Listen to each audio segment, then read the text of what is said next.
अस्सलाम वालेकुम दोस्तों। सोचो, एक ऐसा कातिल जो चालाक कि वो पुलिस को अपने जुर्म से चिढ़ाता है, एक ऐसा कातिल जो खून और दहशत का निशान छोड़ जाता है, एक ऐसा कातिल जो हमेशा अपना पीछा करने वालों से एक कदम आगे रहता है, हमेशा अंधेरे में छुपा रहता है फिर से हमला करने के लिए।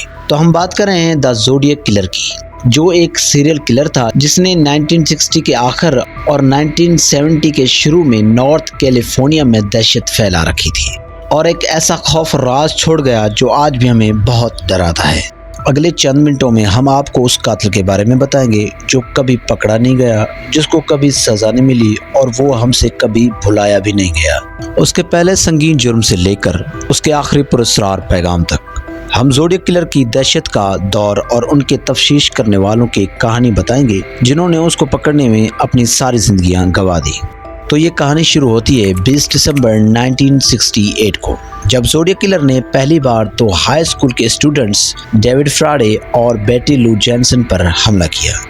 उस किलर ने उन दोनों को कैलिफोर्निया के एक दूर दराज के इलाके पर गोली मारकर कत्ल कर दिया। कातिल ने मौका वारदात पर एक पुरस्कार खत और कोड छोड़ा जो आने वाले सालों में उसकी पहचान बन गया। जैसे ही तफ्तीश आगे बढ़ी, पुलिस कातिल की चालाकी और जहानत से हैरान रह गई। वो हमेशा एक कदम आगे रहता था और ऐसे सुराग छोड़ता था जो कहीं नहीं जाते थे। पहला खत जो वेलेजो टाइम्स हर्ल्ड को भेजा गया था, उस खत में उसने जुर्म की जिम्मेदारी कबूल की और उसमें एक पुरस्कार कोड शामिल था जिसमें लिखा था, मुझे लोगों को मारना पसंद है क्योंकि मुझे बहुत मजा आता है। ये जंगल में वाइल्ड गेम को मारने से भी ज्यादा मजा देता है क्योंकि इंसान सबसे ज्यादा खतरनाक जानवर है और उन्हें मारना मुझे सबसे ज्यादा मजा देता है। ये एक लड़की के साथ मजा करने से भी बेहतर है। सबसे ज़्यादा अच्छा हिस्सा ये है कि जब मैं मरूंगा तो मैं जन्नत में दोबारा जन्म लूँगा और उनके पास 2.5 साल होंगे। मैं मारना जारी रखूँगा, तब तक जारी रखूँगा जब तक मैं कर सकता हूँ। ज़ोडिएक किलर ने सिर्फ डेविड फ्राइडे और बेटी ली जैनसन को ही नहीं मारा, बल्कि उसने लेक ब्रेसा में एक कपल पर हमला किया था जहाँ उसने एक लड़की को कत्ल कर दिया और एक लड़के को शदीद जख्मी कर दिया था। फिर सैन फ्रांसिस्को में एक टैक्सी ड्राइवर को भी उसने मार दिया। हर हमले के बाद उसने पुरस्कार पैगाम और कोड्स भेजे जो आज तक किसी ने हल नहीं किए। उसके जुर्म की फहरिस्त लंबी है और हर एक जुर्म उसकी दहशत का नया बाब खोल दिया है। वेलेजो, लेक ब्रेसा और सैन फ्रांसिस्को के अलावा भी उसने कई और जगहों पर हमले किए। हर जगह वही पैटर्न, वही पुरस्कार पैगाम और वही पुलिस को चिढ़ाने का अंदाज। ज़ोडिएक किलर के खत और कोड शायद उसकी सबसे बदनाम विरासत है। उसके कोड्स, जिसमें मशहूर 408 साइफर भी शामिल है, जो आज तक हल नहीं किया गया, जो उसकी जीनियस और पागलपन की गवाही देते हैं।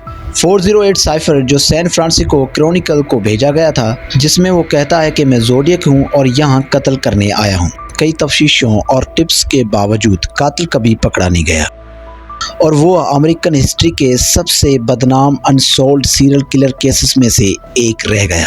लेकिन आखिर क्या चीज़ थी जो ज़ोडिएक किलर को ऐसा संगीन जुर्म करने पर मजबूर करती थी? क्या वो शोहरत की ख्वाहिश थी या कुछ और?